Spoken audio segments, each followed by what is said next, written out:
दर्यापूरमध्ये राष्ट्रवादी काँग्रेस पार्टीचे राष्ट्रीय अध्यक्ष तथा महाराष्ट्राचे उपमुख्यमंत्री स्वर्गीय अजितदादा पवार यांना सर्वपक्षीय भावपूर्ण श्रद्धांजली अर्पण करण्यात आली।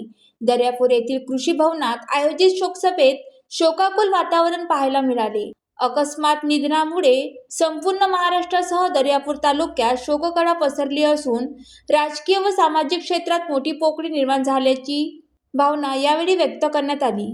या सर्वपक्षीय शोकसभेत खासदार, आमदार, विविध पक्षाचे नेते, सहकार क्षेत्रातील मान्यवर, कार्यकर्ते आणि नागरिक मोठ्या संख्येने उपस्थित होते। यावेळी अजितदादा पवार यांच्या विकास कामाचा, प्रशासनावरील पकडीचा आणि महाराष्ट्राच्या प्रगतीतील योगदानाचा भावपूर्ण उल्लेख करण्यात आला। सर्व उपस्थितांनी 2 मिनिटे मौन पाळून दिवंगत नेत्यास श्रद्धांजली अर्पण केली। कार्यक्रमाचे सूत्रसंचालन नितीन पाटील गावंडे यांनी केले। ज्वालादीप न्यूज, दर्यापूर।